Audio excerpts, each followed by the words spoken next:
Yang jelas penyidik telah menetapkan sesuai hukum acara dan ada mekanismenya. Sedangkan dari kita kan melanjutkan juga statusnya, kita teruskan. Pak, kalau respon Kejagung soal pernyataan kubu Febri yang minta kalau pembuktian kepemilikan emas itu dibuktikan oleh penegak hukum gimana? Ya nanti kita lihat di pengadilan nanti. Kalau itu perkara ini next ke pengadilan juga berikan sampai sejauh mana yang bersangkutan bisa membuktikan. Oh, untuk Febri ini kan statusnya sudah dikosong ya, sebagai jaksa sementara ya? Benar, terhadap yang bersangkutan telah dikeluarkan per 31 Juli pemberhentian sementara sambil menunggu putusan yang sudah berkekuatan hukum tetap atau inkrah. Jadi tetap kita mengedepankan asas praduga tak bersalah sampai nanti ketika sudah ada putusan yang sudah inkrah, sudah ini baru. Pemirsa, upaya penyelundupan narkotika melalui jalur penerbangan internasional digagalkan petugas gabungan Bea Cukai Soekarno-Hatta dan Barreskrim Polri. Pelaku merupakan seorang pilot maskapai asing diduga memanfaatkan fasilitas khusus kru penerbangan untuk membawa puluhan ribu butir ekstasi.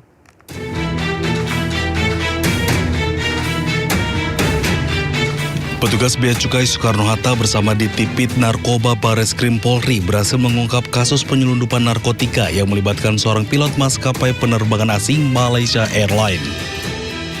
Saat dilakukan pemeriksaan terhadap bagasi kru, petugas menemukan 14 bungkus berjumlah 70.114 butir ekstasi yang disembunyikan di dalam koper milik tersangka. Penyidik juga menemukan 4 gram metapetamin atau sabu yang diduga digunakan untuk keperluan pribadi.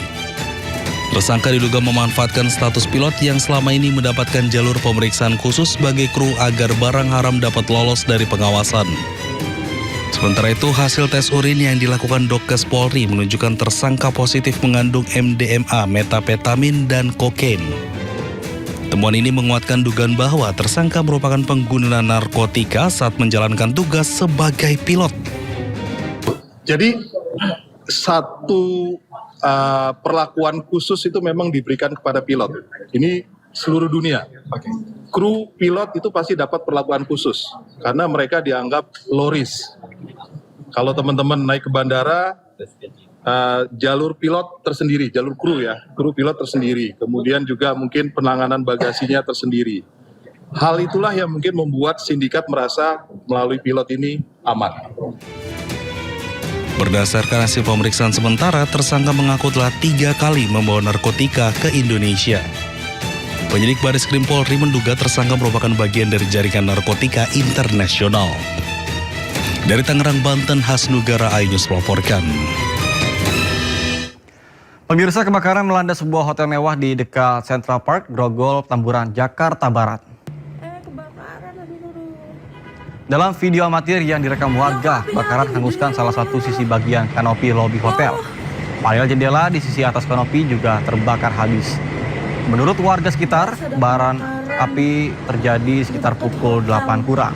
Api pertama muncul dari area panel jendela dan percikannya mengenai kanopi. Kebakaran kini sudah padam setelah mobil dinas penanggulangan kebakaran dan juga penyelamatan atau Gulkramat DKI Jakarta dikerahkan ke lokasi. Sementara penyebab kebakaran masih diselidiki.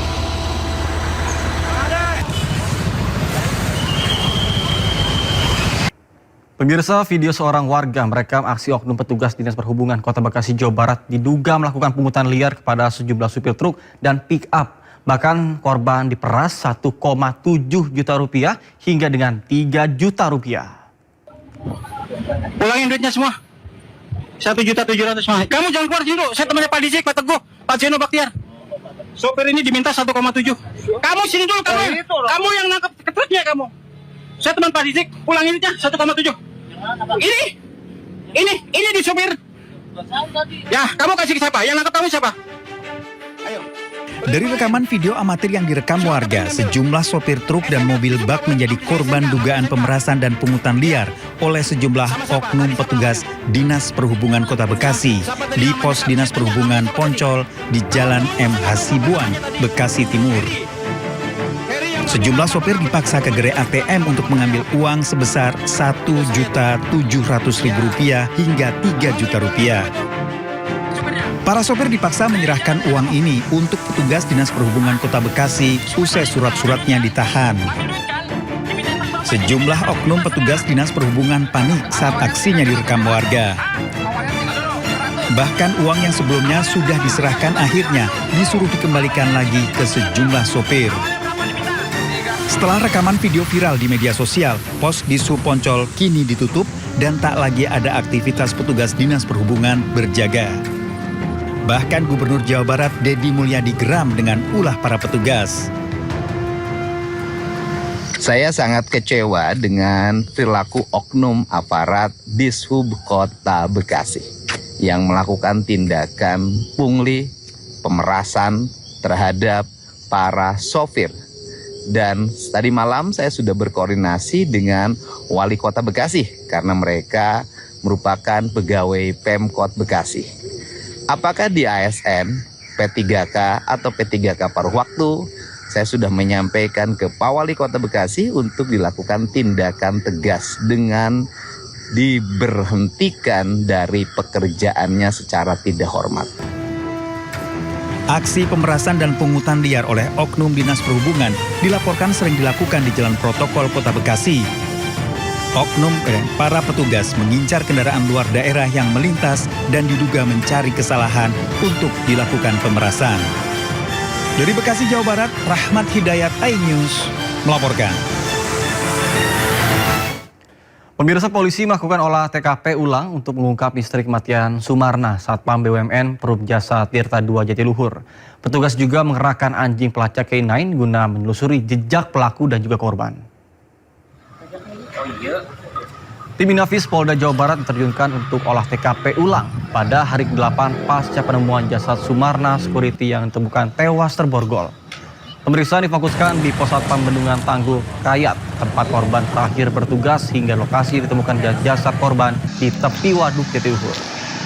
Dalam penyelidikan ini, Polda Jawa Barat juga menerjunkan anjing pelacak K9 untuk menelusuri jejak pelaku dan juga korban. Sementara pihak keluarga berharap polisi segera mengungkap kasus tersebut dan juga menangkap para pelaku. Yang saya lihat masih ada beberapa masyarakat yang ketakutan memberikan informasi.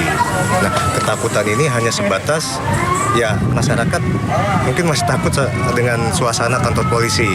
Akhirnya saya datang ke sini memberikan gambaran kepada masyarakat. Alhamdulillah warga-warga dapat gambaran seperti itu. Kami berkomunikasi, informasi ada motif ini segala macam, kami coba mendalami.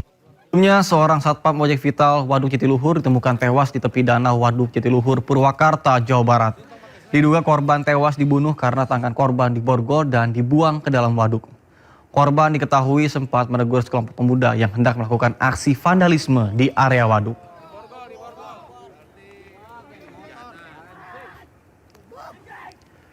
Pemirsa, massa yang tergabung dari kelompok pesilat menggeruduk markas debt collector di Surabaya, Jawa Timur.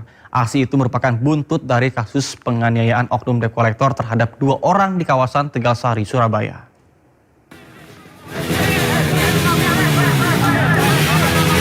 Massa yang tergabung dari kelompok pesilat memaksa masuk dan juga menerobos barikade polisi dan TNI di Jalan Tuku Umar, Surabaya, tepatnya di markas debt collector. Aksi ini merupakan buntut dari kasus penganiayaan oknum debt collector terhadap anggota pesilat di kawasan Tegalsari, Surabaya, Jawa Timur.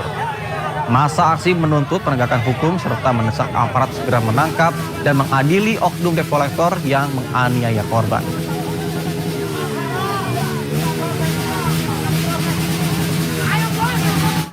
Sebelumnya, aksi pembacokan petugas parkir valet di kafe di Surabaya berujung bentrokan antar kelompok pesilat dan juga debt collector. Bahkan polisi telah mengamankan terduga pelaku pembacokan.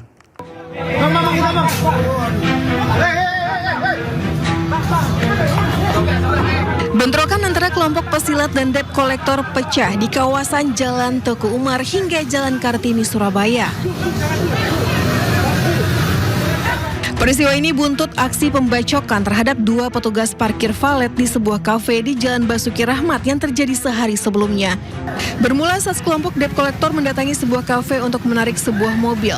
Namun proses penarikan kendaraan tersebut dicegah oleh petugas keamanan dan parkir valet karena diduga debt collector belum dapat menunjukkan dokumen yang sah.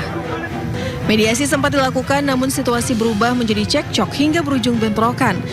Kelompok debt collector kemudian kembali ke lokasi dan diduga melakukan penyerangan menggunakan senjata tajam. Akibatnya 2 petugas parkir valet mengalami luka-luka akibat sabetan senjata tajam. Berkomunikasi dengan ketua kelompok salah satu suku dan alhamdulillah yang bersangkutan bersedia dan kooperatif sehingga kemarin sore pelaku telah menyerahkan diri ke Polrestabes dan saat ini sedang dalam proses penyidikan. Berapa pelaku, Nan? 1 pelaku yang melakukan pembacokan. Polisi menyebut salah satu korban pembacokan diketahui memiliki keterkaitan dengan salah satu perguruan silat. Kondisi inilah yang kemudian memicu aksi balasan hingga terjadi bentrokan antar kelompok di kawasan Teguh Umar. Sementara itu pelaku berinisial S telah ditahan di Polrestabes Surabaya. Polisi juga masih mendalami kemungkinan adanya pelaku lain yang terlibat dalam bentrokan tersebut. Jadi kita sampaikan bahwa kita Polrestabes Surabaya ini terus bergerak. Pokoknya pelaku-pelaku yang memang melakukan pidana kita akan proses. Tapi juga saya sampaikan bahwa jangan sampai nanti ada kelompok-kelompok yang melakukan aksi-aksi semacam aksi solidaritas atau balasan. Percayakan kepada kepolisian untuk melakukan penegakan hukum. Dari Surabaya, Sony Hermawan, iNews melaporkan.